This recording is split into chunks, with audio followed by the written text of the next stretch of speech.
Oklahoma City with Coffee and Cars, one of the largest car shows in Oklahoma. I'll be talking with the founder. We'll get an idea of the car culture here in Oklahoma and what drives it. I am Jake Merrick, the host of Tool Talk and Turbocharged. Let's get it going.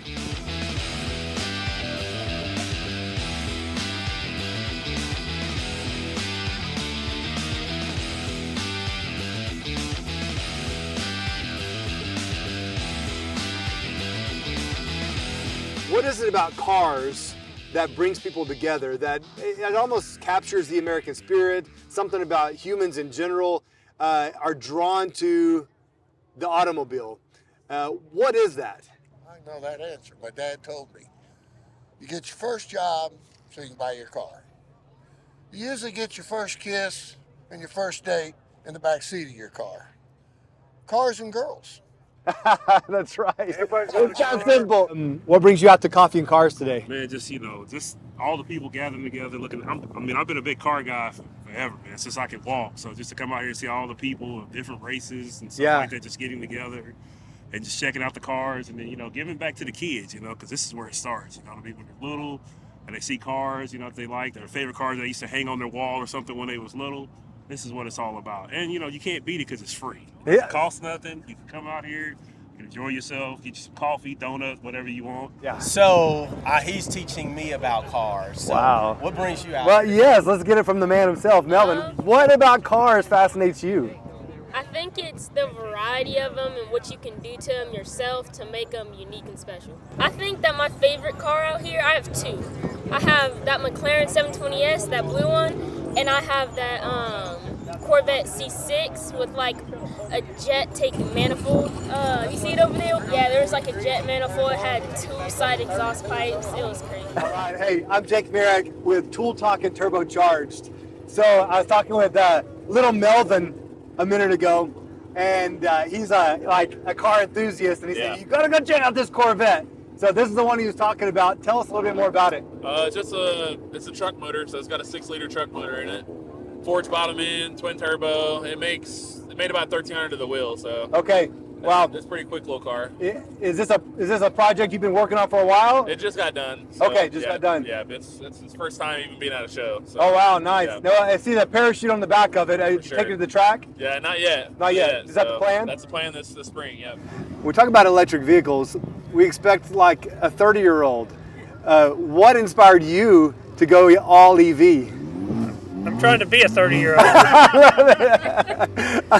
No, I've had an electric vehicle since 2017. It's my fourth Tesla. Okay. I love the concept, love the technology and stuff, the bells and whistles that nobody would ever put in a pickup or a car. But, the light shows, the seats that fart and all kinds of stuff like that. So, there's all kinds of things in there that you love, but it's the technology, the speed helps out a lot. Man, exactly. So what's been the most impressive thing so far about the Cybertruck? The fact that it's a truck. Yeah. And the electric vehicle stuff that you can charge at home. Yeah. You don't have to be the gas genie, run down the gas station every time you turn around. Every morning when I wake up, it's fully charged, it's ready to go. No more gas stations, love it. Exactly. So have you been able to customize it at all? I've done quite a bit with lights, underneath lights, the light bar in the front, the running boards.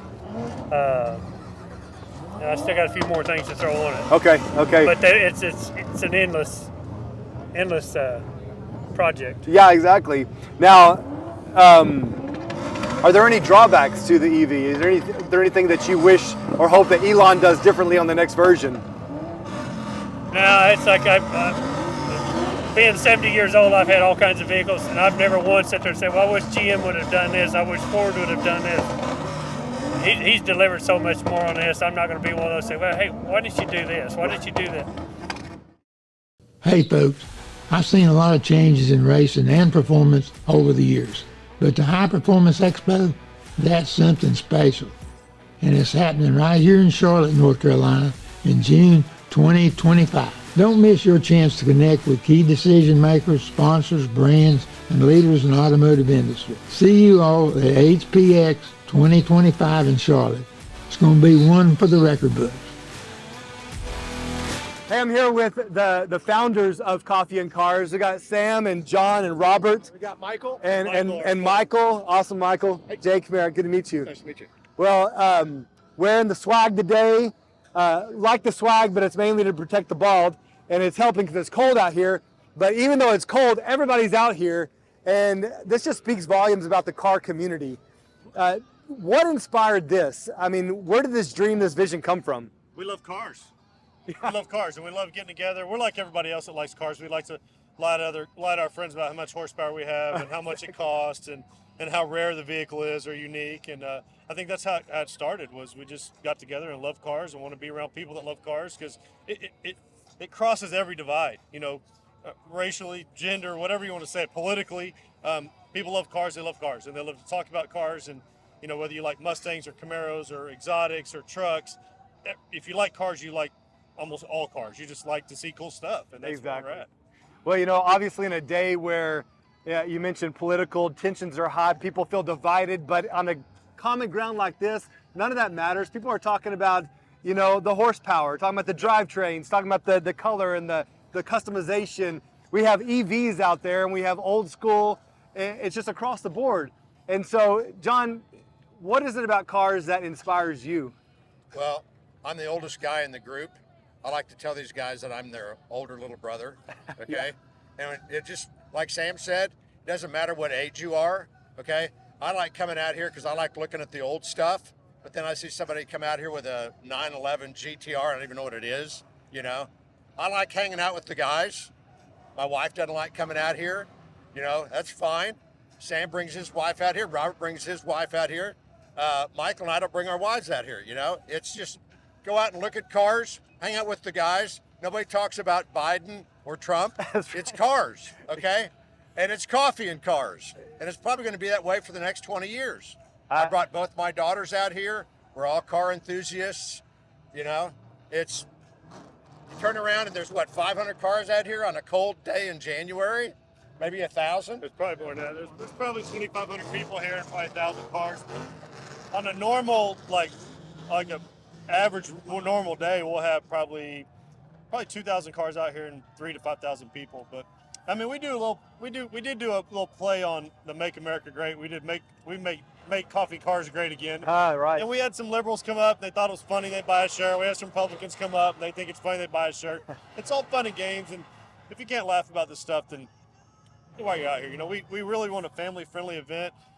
Dogs are welcome. We keep this area clean right here so people can walk through here and not worried about getting hit. If it was warmer, a lot of times we'll have bounce houses out here or face painting for kids.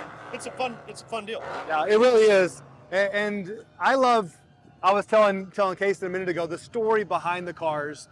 You talk about these guys that have had this in their family for years, or the ones that are just getting into it. And I love how you talk about crossing the generational. Great story about cars. Oh yeah? Yeah, about his dad's. I've got a 1923 T-Bucket that my dad built and his dad built in 1958. Wow. And when my dad passed, I restored that. So that's been in the family since 1958. 1958. Yep. Man, is it out here today? Not today. Not today, okay. Too cold. Right. Too cold. No. Yeah, he's driven it in freezing weather, which makes no sense. He's crazy. Now, talk to me about the younger generation. What do you think this whole thing looks like? You mentioned that you think this is going to be around for a long time, and I agree.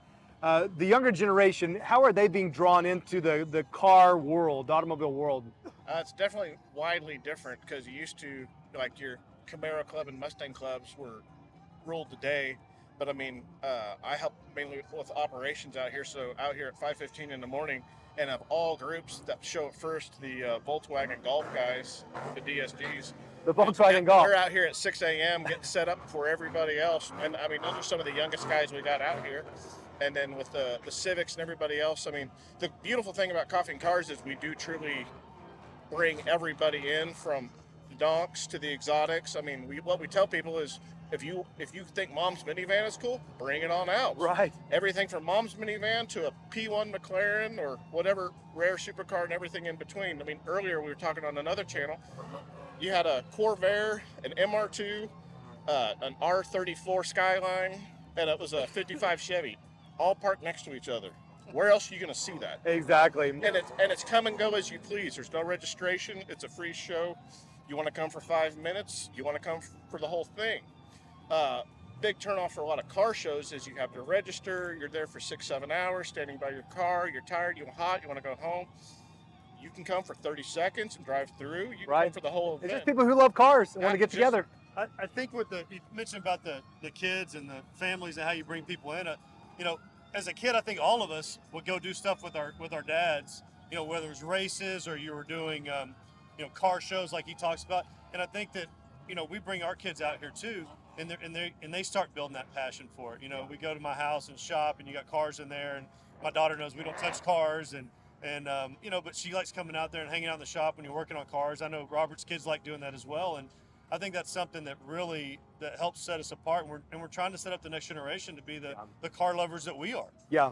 Well, I talked to Somebody a father. has to carry that torch, And indeed, but I talked to a father and son a minute ago, and it was actually the father trailing the son because the son was educating him about what cars are, and I loved it. Yeah, it was great. It was great. Guys, so thank you for your time. Thank you for doing this. I think this is an asset to the state and the city of Oklahoma City. We have one of the top 5 largest coffee and cars in the nation, and we have Oklahoma Chevy Team Dealers as our presenting sponsor, and they're like, man, this is one of the biggest and best car shows, or coffee and cars events in the nation. So we're proud of that, and the fact that we can keep it a free event for everybody and keep it family friendly and bring your dogs and animals out here and just have a good time. Wonderful, Sam. Thank you. Thank you. Thank you, John. Happy New Year. Happy New Year. Yes, sir. Thanks, sir. Your name again? Michael. Michael, okay. Michael. Appreciate Robert. it. You bet. Thank you, guys. Well, that's a wrap in this cold Oklahoma morning here at Coffee and Cars. The takeaway for me coming out here is people long for community. People are actually looking for a reason to get together and a reason to share their mutual passion for cars. And the beautiful thing about this right here that we're seeing is the variety, the diversity, the overcoming of barriers. I think that there's still hope in this great country, and this is proof of it. Hey, this is Tool Talk and Turbocharged. I'm Jake Merrick. Thanks for joining me.